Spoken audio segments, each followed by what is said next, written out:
Hello, everybody, and welcome to this week's episode of Analysing Anfield, your tactics and analytics podcast, courtesy of the Blood Red channel. I'm Josh Williams, and I'm joined by David Hughes. Dave, how's things? Not too bad, thank you, mate. Sure about Just that? I'm very so this week after I feel like I'm joining the club of bad Liverpool results and bad results on Merseyside all round. So one of them. To be Can't really honest, add much more. yeah, we're recording this on the Monday morning, and I think we both could have done with a few more days away from this, Mm, because obviously Everton poor result, and Liverpool again poor result, which we're going to have to get into. So we're going to look at Leicester. We're going to look at the welcome distraction, really, of the Champions League this week. Obviously, Liverpool have got Leipzig. And then we're going to look ahead to the end of the week, in which Liverpool have got Everton, funnily enough, the Merseyside derby. So, yeah, let's get into things. So, starting with Leicester, honestly, we could just basically replay the segment from last week when we talked about City and what happened in that game. But I'll let you take the floor, Dave. I'll let you lead on what you thought happened, what you thought of the game and stuff. yeah, look, heading up until the 70th minute, I thought it was on course to being a very impressive away win for Liverpool. Although the scoreline didn't show that, obviously, just a slender 1-0 lead. When you're actually watching the match, and even if you look back retrospectively now at the kind of data, Liverpool were dominant in most areas on the pitch up until that point. Ball wise, territory in terms of chances created.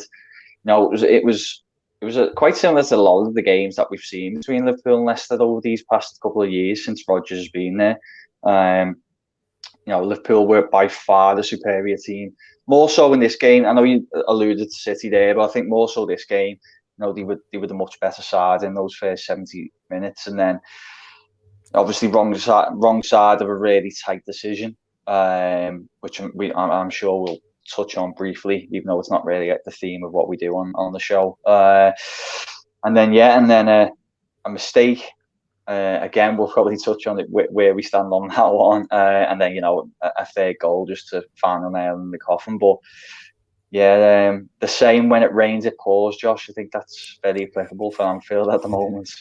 Yeah, it definitely is. I think looking at the game, what I mentioned there in terms of Manchester City last week, I agree in terms of this was a different level performance. But I think what I was getting at was just, you know, so much of a good performance completely undone in a 10-minute period, exactly the same as last week.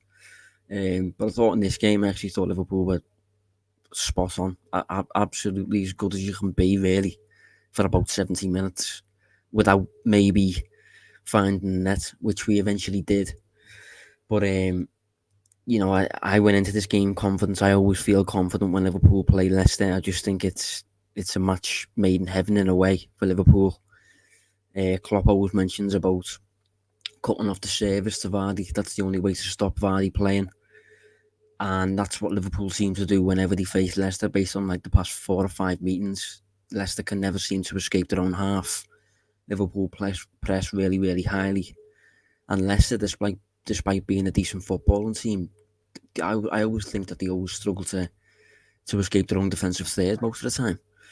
And that was the case this time around. Liverpool were really dominant for about 70 minutes. And then, out of nowhere, things just kind of collapse. But it's a frustrating period because it's yet another performance that deserves at least a point, really. In my opinion, 3 points. But it gets undone by moments. Throughout the game, I thought Liverpool were a better team. Counter pressing was really on point. And I think by the 70-minute mark, I think Liverpool had 11 shots. I think Leicester had 4. And I think the expected goals at the time, Leicester's was about 0.6 and Liverpool's was about 1.7. So, that's a proper performance, and it was it was boding well going into, Leipzig and then Everton and stuff, kind of picking up a little bit, gaining a bit of confidence with the new centre half. And then things happened. So I think we'll go first on the free kick. So, first of all, any kind of blame on Thiago's side? Well, it's interesting because obviously his fouls is a well documented growing concern, isn't it? Really, with Thiago. But in fairness, I did have a look at this, and it was his only foul he committed in the whole 90 minutes, or however long he was on the pitch. Sorry, across the game, and I don't know. I still think it looked a little bit clumsy for me. And one thing I will say before we touch on the kind of detail of whether it was offside or not. That was within centimetres of being awarded, a penalty against, which would have been just as disastrous, really. That probably would have led to a goal against as well. It was actually awarded the penalty initially, wasn't it? And the VAR overruled it or overturned it. So, to answer your question, a little bit clumsy for me, yeah. But I don't think Thiago was as much of a kind of walking free kick as he's maybe been in other appearances. It was just a little bit of a clumsy one. Yeah, I agree. Looking at his numbers, obviously I've pointed out his foul numbers quite a bit so far. Sent out a newsletter on a few weeks ago. Sent a tweet out on it.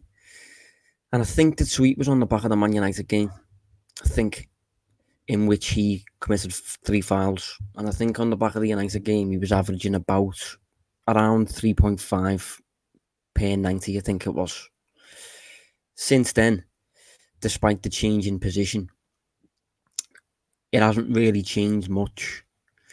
Still committed 3 fouls against Spurs, 3 fouls against West Ham, 4 fouls against Brighton. But then we've had a little bit of maybe hope. 2 fouls against Manchester City, albeit in 67 minutes. And then, as you said there, in the Leicester game, he played 74 minutes, so it wasn't a full game. But it was his only foul committed, and that's the only game so far for Liverpool in which he's restricted himself to 1 foul, with the exception of when he faced Newcastle. But he was only on the pitch for 18 minutes. So it's the first game in which Thiago's committed 1 foul or fewer, which bodes well. But it was a valuable foul. It was a tricky one to give away, really. And I was relieved when it weren't given as a penalty, because in my opinion it was never a penalty. It wasn't even a question. But then when Maddison stood over the free kick, I initially thought, hang on a minute, this is almost as bad as a penalty, really. The body's in between the ball. I knew he was going to shoot, knowing what the play's like. And it gets chalked off, and we don't really ever talk about refereeing decisions on this podcast. This is a performance podcast, really. I don't like talking about the stuff that you can't really influence, and you can't really influence a referee. But I was baffled by this one. I cannot see what this line is attached to.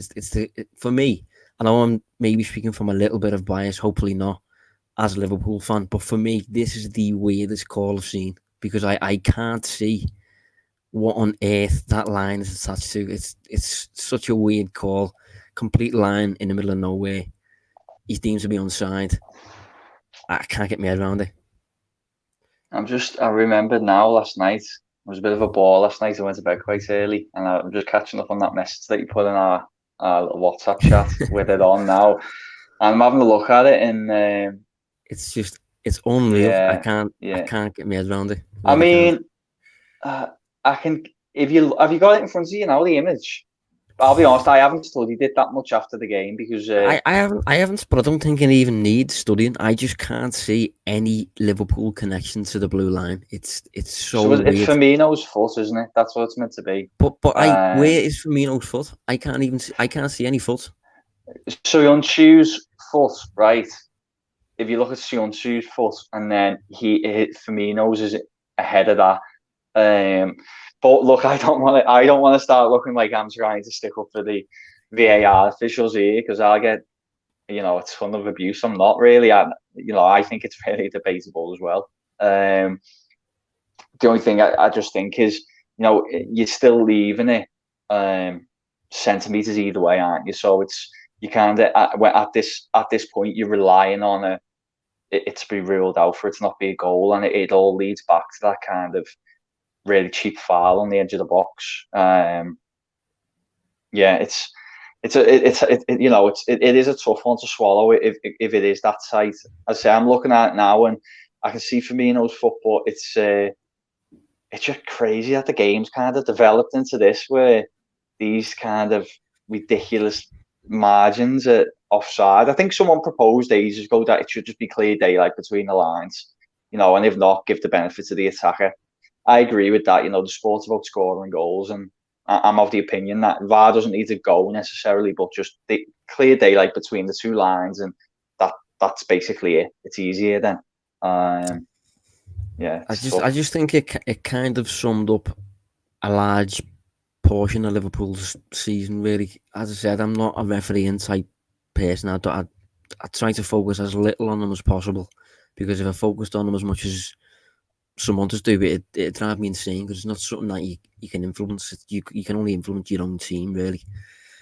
But this season, it does feel as though Liverpool are really on the downside with these decisions. And there's a lad who on Twitter who tweets all this sort of stuff in terms of VAR calls for each team, and Liverpool are now -7 for VAR decisions this season, the worst in the league. Some of the teams are, +3, +5, whatever.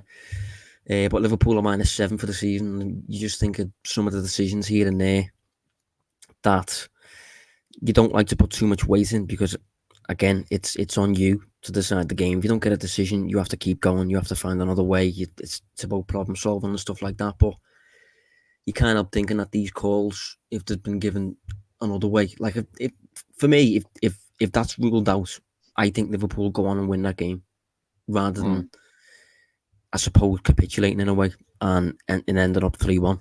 But it's one of those decisions, and it's getting to a point now where I feel like we maybe do have to touch a little bit on the odd little refereeing call, VAR call or whatever, just because I do feel like it's having more of an impact than normal.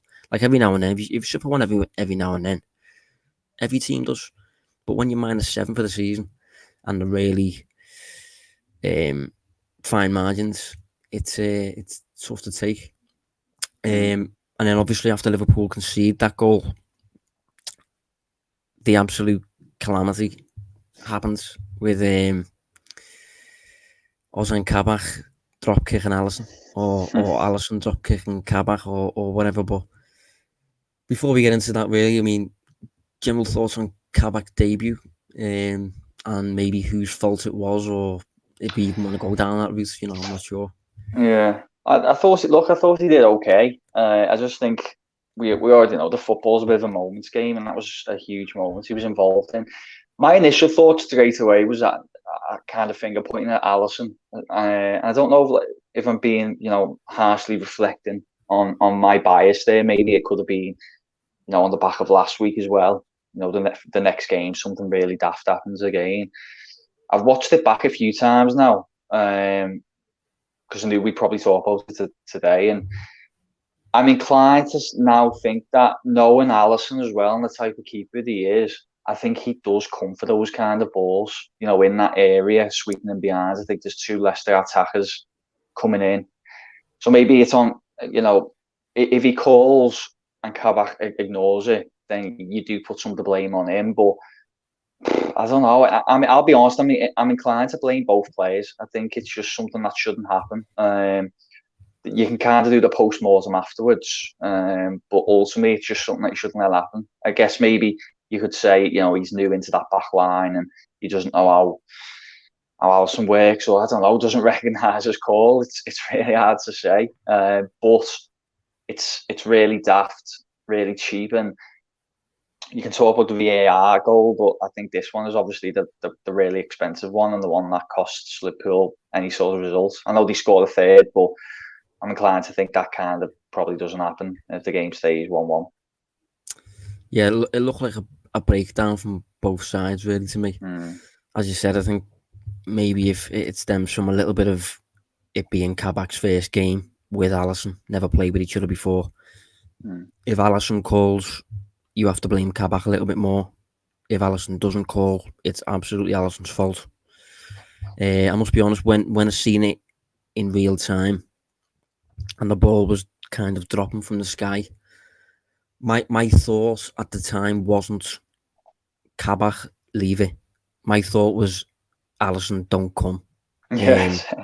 So I don't know. Alisson's decision making's been a little bit weird lately, hasn't it? And you get to that point really where you're second guessing yourself. You have to keep being brave, and you can't really have a go at someone for being brave, otherwise they'll stop being brave. And being brave is what makes him a top keeper. But it's one of them difficult ones, really. Do you think if that's Joe Gomez, do you think that happens? Do you think the same? Because it very much is a 50-50. They both connect right on touch with the ball. It's not a case of one player arriving there a second earlier or so. It's very much they both connect with the ball at exactly the same time. So it's difficult for both sides. So, but it's one of them. Do you think with a settled back line, you think with Joe Gomez in place, it would have happened because of where the ball dropped, or Do you mean like you think Alisson doesn't come for it, or do you think they just get the communication right? Well, I think if the same ball was played over the top, but if Joe Gomez is retreating, do you think Gomez knows Alisson's coming? Do you think Alisson knows Gomez will deal with it? Do you know what I mean? Maybe, that sort of thing. Yeah, maybe, but it was in a really, it was right on the edge of where I'd anticipate Alisson to go. Like he's quite far out there. Yeah, I'd agree with that. I think that there's probably shades of grey, isn't there, in the area that it's dropped. Yeah, he's come out really far. And normally feels like he often sweeps like that when there maybe isn't that kind of defensive cover there. So he'll sweep in if an attacker's looking to latch onto a ball, he beat the line. But obviously, Kabak was covering and would have got something on it. So that's tough, to be honest. I don't know who I'm going to blame. I think it is a really difficult situation. It's one of them where you can only conclude that it should have been avoided, but it's really hard to finger point. I think both players, sadly, have just got to, take responsibility and say, it was both their actions that ultimately led to the goal. I mean, in terms of myself on Kabak's debut, I thought for 70 minutes it went probably as good as it could have, simply because of how well the team performed defensively in front of Kabak. So I think he got an absolute ton of protection for 70 minutes. And as a result, he was kind of coming out of it having very little to do. And that's kind of ideal, really. I thought on the ball, I thought he maybe played within a shell a little bit, which is understandable. I think he could have played maybe a few longer passes over the top, but I think he kind of seemed to leave Henderson to that in this game. Whether that was intentional or not is just another thing. But I do feel like he played a little bit within a shell in possession, but that's fine as long as defensively you just kind of do a job. And I think for a period, he was just okay. I don't think it was outstanding. I think it was just an okay performance, but one of them that he would have happily just got under his belt and built upon moving forward. But then obviously things happen, and he's now maybe a little bit scarred after his first game, which isn't great. And it does feel a little bit like if it can go wrong at the minute for Liverpool, it will. It has gone wrong, sort of thing. Just quickly on the subject of centre backs, any thoughts on Davies not even being on the bench? The bench. I was a little bit concerned initially until I saw tweets saying that he took a knock, which again, okay, that makes sums sense. up Liverpool's current problem, because the guy that we've got in to address the issue has also took a knock. So whether it's long term or not, I don't know. I don't think it was, but yeah, that reassured me on that side a little bit. It would have been interesting to see if he would have played if he hadn't taken a knock, and then Henderson moved into midfield, obviously. But I actually think the midfield performed quite well. Curtis Jones was good, I thought. Milner obviously ended up coming off. Wijnaldum again, just the ball was stuck to him like glue at times, couldn't get anywhere near him. Before we go a little bit further on that, there's been a bit of talk coming out of this game about Thiago, whether he's, what he's doing, whether Liverpool are better without him, sort of thing, and all that sort of stuff. Thoughts on that? I mean, we might as well address it because it's getting addressed across the fan base today. Yeah, it's difficult actually because sensitive. I just think he's kind of come into the 11 at a really difficult period. I know he arrived in October, but in reality, he's basically come into the team from like New Year onwards, hasn't he? Which has coincided with a really difficult run for Liverpool on the pitch. I don't actually put any of the bad form down to him. Although what I will say is that I do think he has struggled without the ball at times. I think we've already touched on the cheap fouls. I think his passing's been okay. I just think there's no need for any snap judgments right now. He's clearly, look at his record, he's an elite player. I don't think he starts writing him off at all. Has he even played 1,000 league minutes? Yeah, I don't think he has he? He's still some way off that. So still very early days, and I think maybe what's impacting the narrative more is the results rather than his performances alone. Yeah, I think the way I was speaking to my mates about it after the game and stuff, and I think one of the ways in which I can address this one is, I think out of all the Liverpool midfielders, I think he is the one who will benefit the most from a proper spine behind him. And I don't think it's a coincidence that he was looking really, really good before he got injured, when Liverpool still had some sort of reliable foundation. Played at Goodison Park with Van Dijk, Matip, Gomez, whoever played, Henderson in midfield, all that sort of stuff. The attack was firing. And I think he's now come into the team and he doesn't have anywhere near the same steel behind him. And the system's been disrupted a little bit with Henderson in centre-back.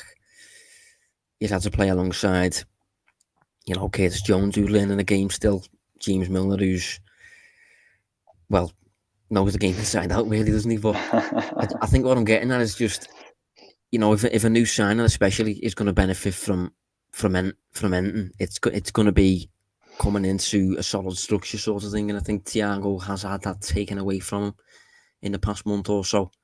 And it's no coincidence that since he's maybe looked a little bit more of a liability on the defensive side, a little bit. But as you said, I don't think it's the time for snap judgments. It's just completely not worth it. Can I just add on that as well? I do think he was hugely hyped before he come, like way over the top. I think he's a fantastic player, and we really waxed lyrical about him before he arrived on this show. But it did feel like what happened was he was elevated to this insane height. He come on against Chelsea for his debut, and a lot of passing, but that was again kind of elevated to, for me, kind of really dizzy heights that maybe didn't reflect what was happening. Like, I know we played a ton of passes, but you remember Liverpool were fantastic that they dominated even with 11v11. Then it went to 10v11, and it was perfect for him to just be that pivot and just moving it side to side, looking to pull them out of shape and stuff.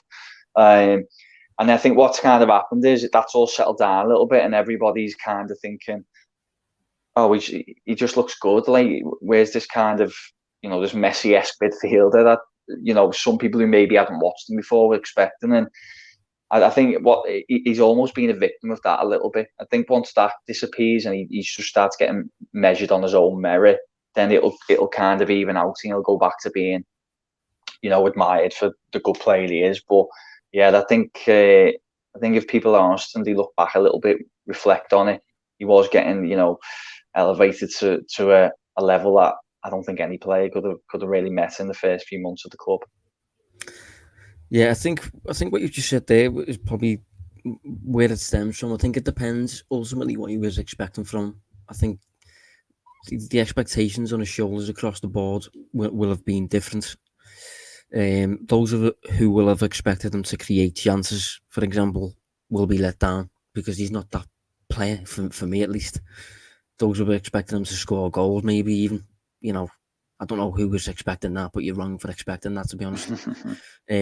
What I was expecting when we bought the player looking at Liverpool's system, I was expecting him to offer what Liverpool didn't have before, and that was a progressive solution in the middle of the park. A player who could basically do what Liverpool did in the last minute of the derby, in a way, but even though it got chalked off, that player who just could kind of like offer a key to the door, but from the middle of the park, while also keeping the ball as much as Wijnaldum does. Wijnaldum tends to keep the ball, lots of ball retention, but in terms of moving the ball forward, you get virtually nothing from Wijnaldum. Thiago, according to the numbers at least, offers the same degree of ball retention, but with the same amount of progression as Trent Alexander-Arnold. And obviously he's a master of, he's got every wedge in his bag, hasn't he? Every different type of pass. If Liverpool need to slow the ball down, if Liverpool needs to speed the tempo up, he's got answers to that.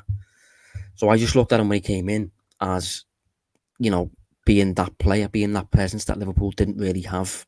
Liverpool midfield was all about industry and very little more, really. Thiago was going to offer that bit of class, in my opinion, that bit of just something different, just as penetration. Penetration, just that kind of controller, that kind of dictator from the centre of the park that Liverpool didn't really have. But he hasn't really been allowed to do that too much. I still think, I said before Liverpool signed him, when we were getting linked with him, I compared him at the time to Wijnaldum because of his ability to keep the ball. Very press resistance and stuff like that. Very clever, very tactical. But he offered the progression that Wijnaldum didn't offer, and obviously Wijnaldum had a year left on his deal. So I thought that we were getting Wijnaldum's replacements in a year early. I still think that, to be honest. But I just think whatever you've expected from him, and the emphasis that's maybe been on his shoulders now that Liverpool are picking up bad results, I don't think he's the type of player to influence, winning to that sort of degree, whereby he can't really put the ball in there. He's a different type of player that Liverpool that a team's going to get in when they've maybe got their attack and the defence in place. Almost, it's kind of hard to sum up, really. I'm certainly not worried or concerned or feeling let down, because I think there's very clear reasons behind why he's not being able to just kind of grab the game by the scruff of the neck as many people have expected. But I think he has done that in certain games. I just think people are getting a bit carried away as a result of Liverpool's results lately. Liverpool's results are up and down, and people are going from feeling great to feeling terrible in the space of 10 minutes. And that results in, I must say, it results in quite dangerous conclusions, I think, because people are inclined to look at what's happening, not really know what's happening, and just come out with conclusions that are wrong. But people believe those conclusions and dive on them and stuff like that, and it becomes a bit of a narrative then. But I think it's important to say that, despite this, if Liverpool were a bad team, we would say it would show up in the numbers. You would be able to see that Liverpool are a bad team. You'd be able to see that Liverpool have dropped or whatever. I still think, even though it's another case of Liverpool getting hammered, really, I still think it's another example of just Liverpool suffering from fragile moments, really. Liverpool being on the wrong end of what are usually margins that stay closer to the middle. But I think the margins lately are taking the opposition side quite a bit. But I just think, the approach that we're taking, that Liverpool still aren't bad. There's nothing wrong with saying that, is there, Dave? That is what the case is, I suppose I'm getting at. No, because although I haven't got them in front of me now, I know if I looked at the metrics, the kind of key ones that relate to performances, most underlying metrics would still have Liverpool as I said. I haven't even looked, but I'd be more than confident to say I have them as like a top 3 side. It's just moments have gone against them. Conceded at certain times when you probably didn't want to if you were to get a positive result and things. It's I keep expecting it to, each week we've been kind of predicting victories, haven't we, for Liverpool basically since the new year, despite results not looking great. And that's just because Liverpool haven't become a bad team overnight. There's just other things at play now. And I do expect them to come out of the woods a little bit that they're in now and, have quite a strong end to the season. I expect Champions League qualification to be fairly easy. And I wouldn't even be surprised if they ended up finishing above like the likes of United, probably in seconds. I still expect them to be some distance away from City, but the whole league's going to be, in my opinion, because of how good they are at the moment. But yeah, no, it wouldn't surprise me if Liverpool still finished second or third quite comfortably. Liverpool do really remind me of City last year, to be honest, in terms of just being very clearly a well-coached team, full of really good players, with most departments under control. But the actual departments that you need to be under control for a full 90 minutes, City couldn't really do, without Laporte and with Fernandinho in the centre of defence, with Rodri spending his first season in the Premier League, similar to Thiago now, actually. The difference was with City last season. City's attack kept firing, really. Liverpool's attack's taken a bit of a hit in the past few weeks. Obviously, Liverpool can't rotate like City did last year. The fixtures are more, the schedule is more intense this season compared to last year. And obviously, Liverpool have had Jota out for a little bit. But Liverpool do look a lot like City last season. This season, City have just kind of mixed it up a little bit. Got the defence in order, with Ruben Diaz and stuff like that. And mixed it up in attack and things. So I think Liverpool are really that close, really. Everton is kind of in order, really. You just need your spine to become a little bit more established and a little bit more in control of those moments that materialise every now and then. And you need the attack to start scoring goals again. But other than that, most departments, you have a tick in a box. So it's a weird one. But if Liverpool were a bad team, Liverpool are doing the things that you need to do to get consistent results in terms of outshooting your opponents and posting good expected goals numbers and stuff. What I will say on the XG, by the way, very quickly, the XG against City and the XG against Leicester, Liverpool lost both of them. But the reason I haven't touched on it is because they lost both of them in a 10-minute period. So they don't really paint an accurate picture of the game. Like Liverpool's expected goals against City, 1.3 for Liverpool, 3.1 for City. But then you factor in City had a penalty. Gundogan's 2 goals, I think, but from about 2 yards out. Or did he score 2 goals? Yeah. 2 goals from about 2 yards out. And then obviously the Leicester game, goals end up coming from very close. So as a result of a capitulation. So those numbers don't entirely capture it lately. But I just think Liverpool is still very much a top team. But they just look a little bit broken at both ends of the pitch. And I don't think it takes that much to fix that. The only issue is it might have to wait until the end of the season and go towards next season for that to happen. But in the meantime, one thing Liverpool still can play for is the Champions League. Obviously, no one's got an advantage in the Champions League at the minute. Everyone's on level playing ground. And Liverpool have RB Leipzig. We are recording on the Monday. They have Leipzig tomorrow night. So, Dave, thoughts ahead of this tie? I think it's a really tough tie, actually. I think RB Leipzig look a very good side. I actually even checked where they are at the moment in the table, which looks terrible. But I've been looking into the metrics, and they're definitely one of the better sides in the league, in the Bundesliga. Sorry, they're probably perform as one of the best sides in Europe. I noticed this morning that they've, along with City, they're facing like the fewest shots across Europe's top 5 leagues. I think they've got one of the lowest XG against. I think, although we know them as a really strong team in transition moments under Nagelsmann, what you're seeing now is as they're starting to grow in pedigree as a team, they're getting more equipped in terms of dominating the ball as well. Getting into the opposition's half and almost sustaining attacks inside the opposition's half. I think they're just a really difficult team to play against, and they've got really good players as well. So yeah, I think this is a tough one. Yeah, I agree. One thing, looking into the numbers on them, I was quite surprised at how good the defensive numbers were. Yeah, they're really good. Yeah.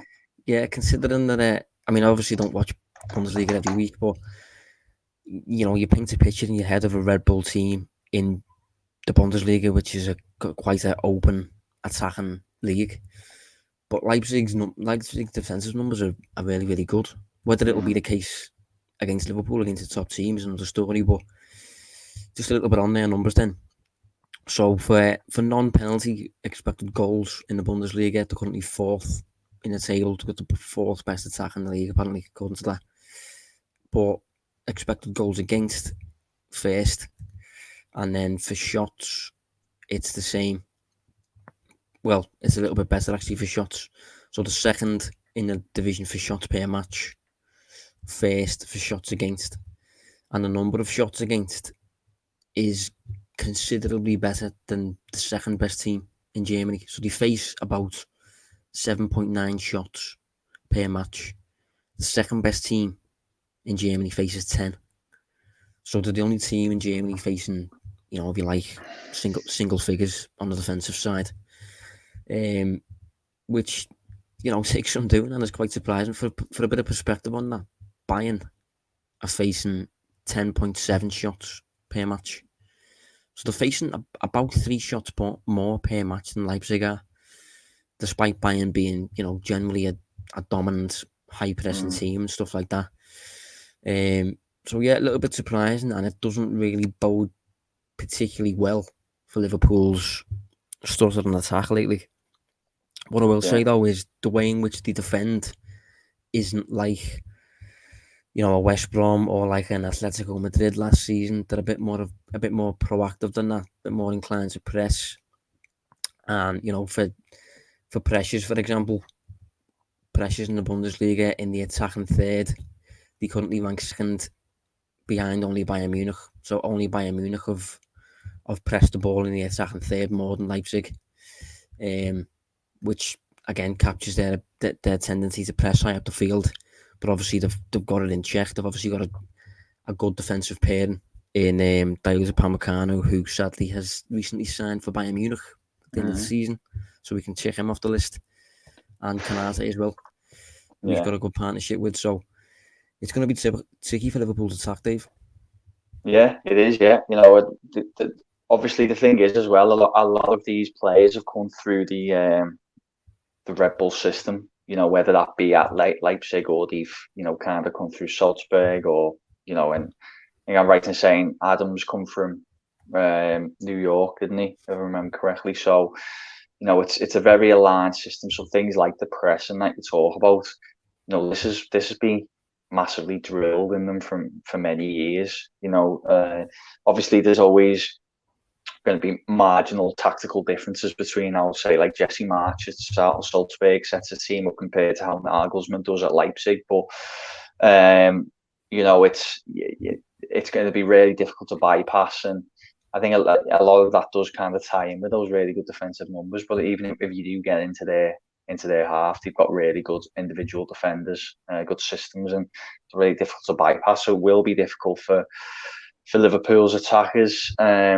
And then what I'm probably expecting, even though I alluded to before, how they've had to be a team who've kind of adapted to dominating the ball a little bit more than Germany, because how good they are and how teams most likely try and sit in a little bit more, which is kind of what happened with Liverpool, wasn't it? Liverpool really good in transitions, and then as teams sat in a little bit more, they had to learn to create with the ball. I do expect maybe in this game it might be a throwback to a more kind of counter-attacking system, or just really high pressing and trying to create in transitions more than perhaps expecting to dominate the ball inside Liverpool's half, because I can't think of many teams that ever do that against Liverpool. Even City at Anfield a couple of weeks ago, they struggled to do that. So on that thought process, I do then fear from a Liverpool perspective, because if you think of, say for example, the second goal that was conceded against Leicester, that was all caused really through a kind of possession turnover, ball played quickly, and that caused the confusion. But even if that confusion doesn't happen, there's Leicester attackers nearby, and you might see some of that here. I think players like Olmo's really good. You've got Poulsen in attack. It's as I said, I think for Liverpool, this is a tough game. Yeah, you sound a little bit more in favour of Leipzig than me, I'd say, though. I do think it'll be a tough game, but at the same time, I would still have Liverpool down as favourites, I think, for this one. Just looking at the way in which Leipzig play and stuff, and the way Liverpool play, they do seem very similar matched in terms of both restricting their opponents to very few shots, both pressing high up the field and stuff like that. If you look at both teams, I would say Liverpool have got the better players on paper, although Liverpool's centre of defence is a little bit problematic. And I think one specific area that Leipzig, that Liverpool might have a look at, looked at the numbers before, and when it comes to taking goal kicks, only 25% of Leipzig goal kicks actually go long. That is very low. I think it's the second lowest in the Bundesliga, ahead of only Bayern. And if you for a bit of context on that, Liverpool, for example, go long 34.6% of the time in the Premier League. So Leipzig, I think what I'm getting at is Leipzig will build from the back, or they usually do anyway. And that gives Liverpool obviously pressing opportunities and opportunities in transition. And I think Liverpool's transition game hasn't been used enough lately. I think we saw a little bit more against Spurs, and obviously we ended up winning 3-1. We saw it on the break against West Ham, albeit from a little bit of a corner, and Liverpool scored, Salah there.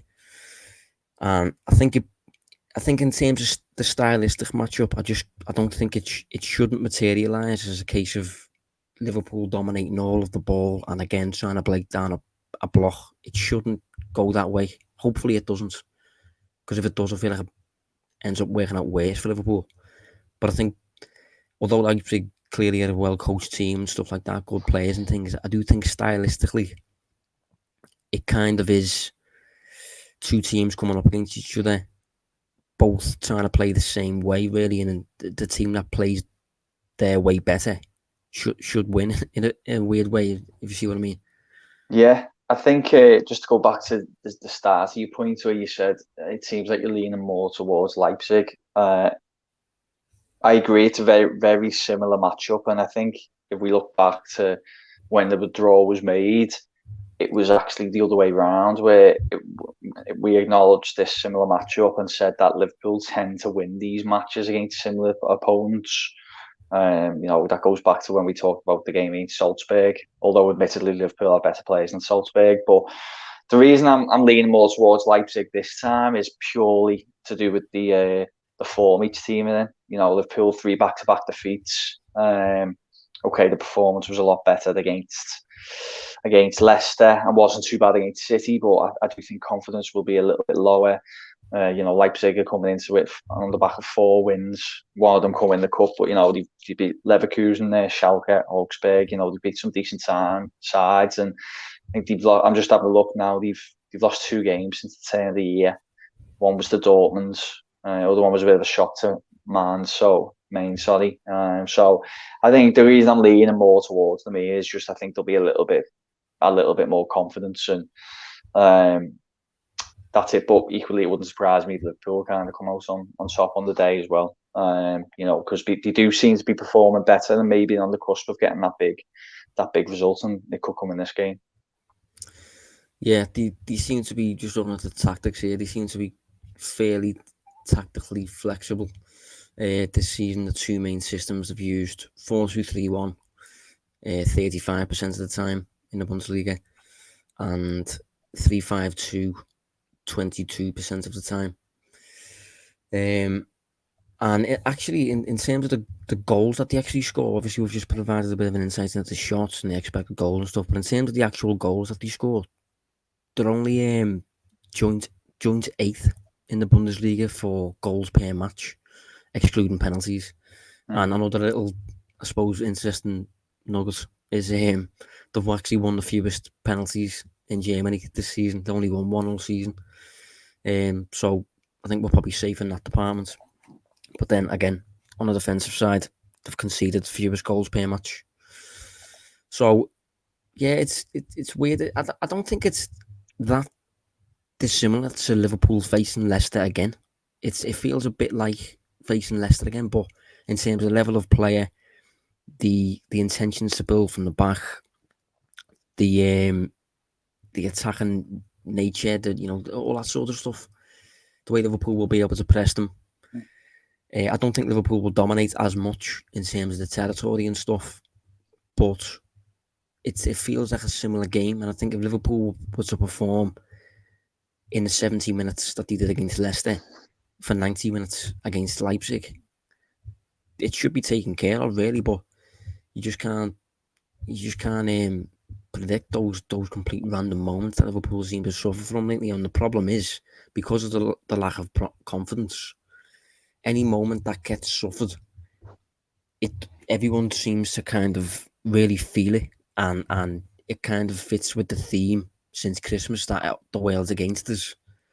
And then Liverpool do seem to go down a bit of a real capitulation for a short period, whereby we can see 3 or 4 goals if you're looking at City and Leicester the past 2 weeks.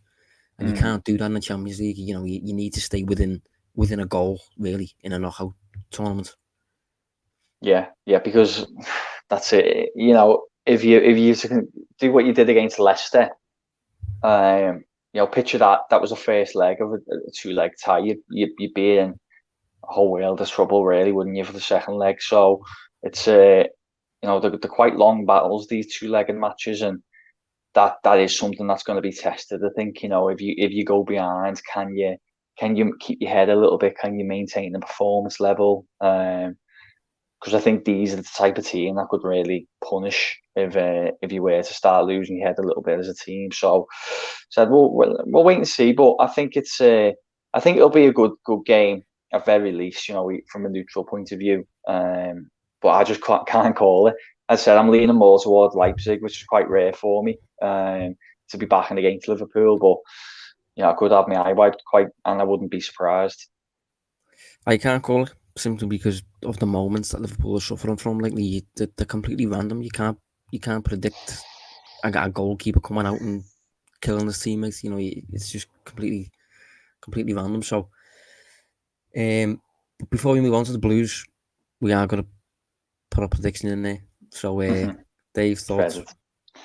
Yeah, I'm gonna go 2-1 Leipzig. Unfortunately, I might be wrong, and I think the only time whenever we've picked, I think the only time we veered towards picking a bad result for Liverpool, they went and won 2 big ones in London. So maybe that's a good omen. I'm going to go against them for the change and see what happens. But in the interest of being completely down the line objective, I'm tipping Leipzig in this one.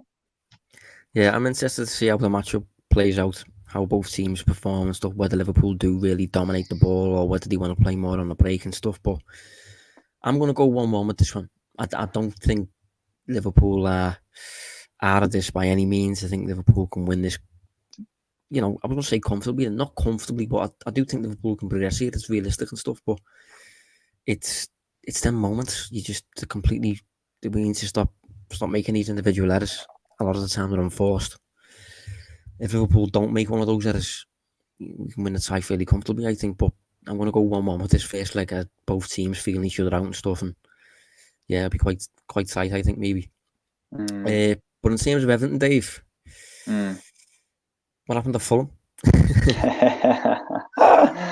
Where did you start? Just the irony is that's a very typical Everton performance where you'd expect it to be the home team and dominate proceedings. I think the formation was a disaster. It was a bit like an AC Milan kind of I guess you call it like a 4-3-2-1 type setup, which just didn't work. It was really poor and well beaten in that game, and I think that was from a Liverpool point of view, it's probably a really good result because there was a lot of confidence. So obviously after coming out on top in that ding dong in the FA Cup against Tottenham 5-4, and then you go into get beat at home against Fulham, and then in between the derby game, there's Everton have got City, which you imagine is probably going to be another defeat based on City's form. So you could be, going to Anfield with 2 back-to-back losses, really. Yeah, I mean, technically, as it stands, Everton can go above Liverpool by 3 points. As you said there, the issue is their game in hand is against Manchester City, and then obviously they face Liverpool at Anfield, and based on history. Yeah, I was going to say, so they got 2 games in hand on Liverpool, but 2 one games is in hand, City. sorry. Yeah, one is City and the other one's Aston Villa, which is obviously no given either. Tough opponents. Yeah, I think going into this game, if it feels like Everton are not going to get a better opportunity to win at Anfield, with no fans in the stadium, they couldn't form that Liverpool are in, the moments and the luck that Liverpool are suffering from, even the VAR calls and stuff like that. But it's just you mentioned before the podcast, before we started recording, that it couldn't at the same time it couldn't be more set for Liverpool to step up, really. Yeah, that's how I feel about it. I think I said, didn't I, before the podcast started recording, I think in the context of Liverpool and the seasons they've had, I think this is kind of feels like rock bottom, which is crazy, really, because you think still Champions League and still well like top 4, but just compared to the levels they've been at and losing to teams like Brighton and Burnley, and all these things going against them, it just feel like rock bottom type thing. But Klopp's had a really tough time as well. I think fans have got round him, and I think you'll probably see a reaction from the players to show their support for Klopp. I think it's just all geared for a huge game, which the Merseyside derby always is, and one where Liverpool can kind of put to bed some of the demons at the start of this year. Yeah, so I'd be quite confident. I know you won't be. I know you won't, and I know people listening and watching won't be, because you never are when it's your own team, especially in games like these. But I think this is set up to be quite a nice one for Liverpool, actually. So for the Reds who don't follow Everton, and I'm assuming most don't, just kind of sum up for us then what Everton are this season. What is Carlo Ancelotti's Everton 2020/21?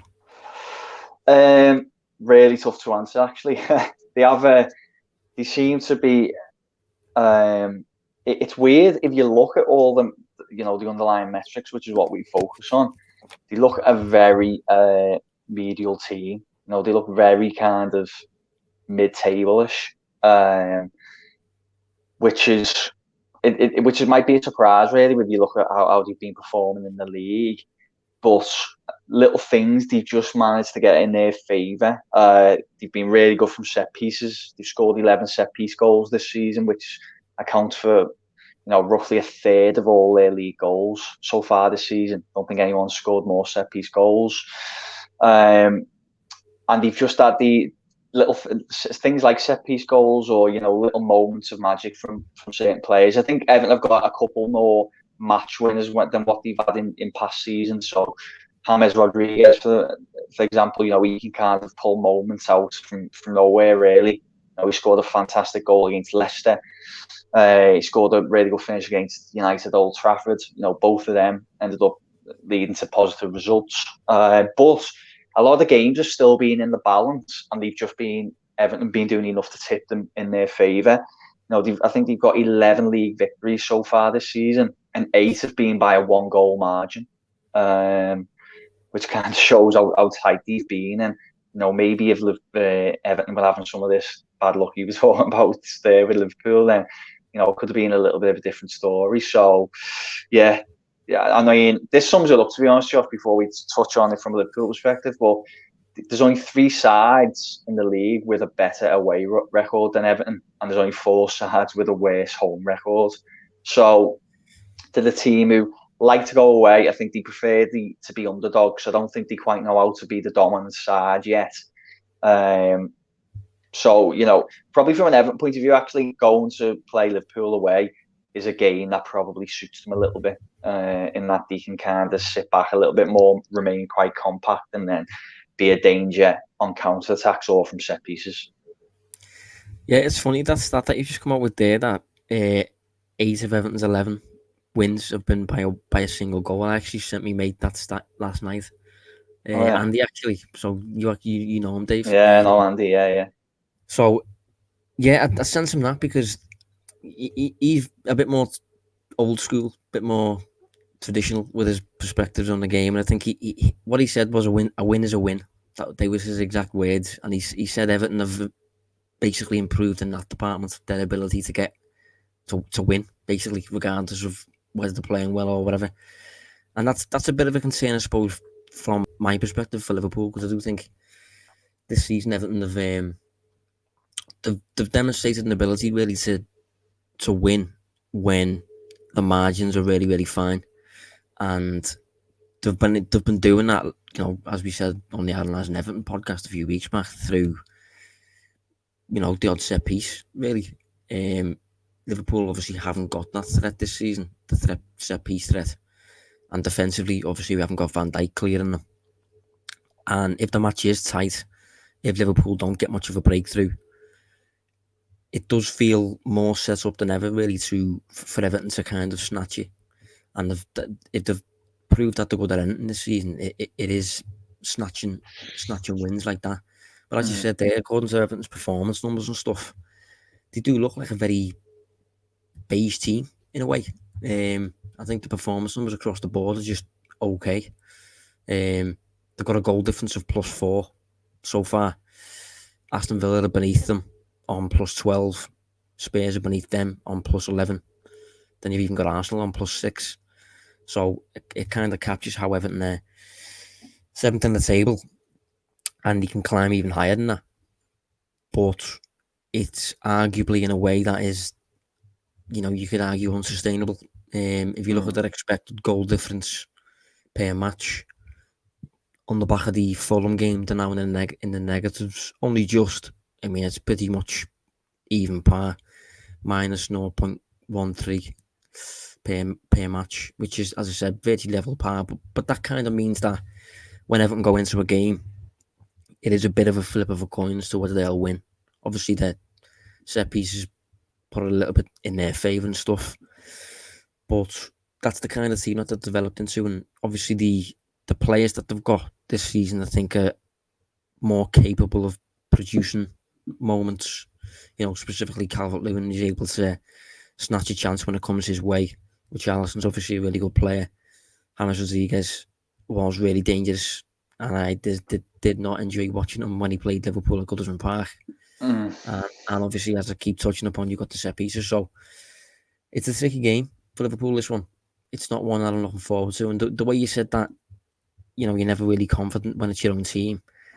I usually am, if there's reason for that. But this one, I'm not. This one, I feel like can, again, flip of a coin. It feels like a little bit. Yeah, that's it. And it could be famous last words. This, hopefully it isn't. But I said, didn't I, when we talked about it before? I think it will be tight either way. Like I couldn't imagine. Guy, our producer, made a joke that when I was being a bit negative about the game, he said, "Oh, another 5-2." And I just can't for the life of me see that. I could be wrong because football isn't a sport that you can predict things accurately.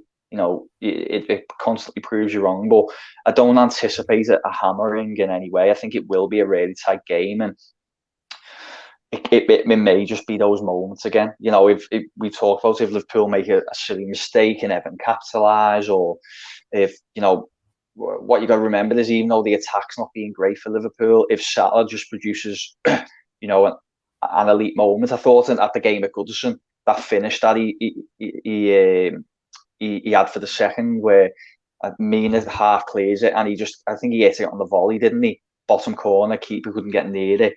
If Salah kind of does something like that, I think these are the little details that are going to settle the game. I expect it to be fairly tight either side of them. So, yeah, it'll be interesting. I do. What I will say is that definitely from being in Anfield this season, back in the last season, it does feel like it's just a neutral venue a lot more now. Obviously, there's Liverpool have the home comforts, so to speak, but Brighton, Burnley, teams like that going there and getting victories, you doubt would have happened last season with fans there, and I think that's maybe how Everton might be looking at it.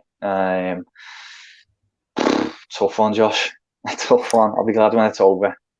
Yeah, it's going to be a tough one. I think Everton, annoyingly, I think will take up the kind of tactical approach that has been a problem for Liverpool since Christmas. I think they'll be more than willing to show pressure, and I think they'll kind of just want to break through Calvert-Lewin, especially, who will, in my opinion, probably bully whoever he comes up against. I mean, he does well enough against Van Dijk. I mean, never mind Henderson, who's not a centre half.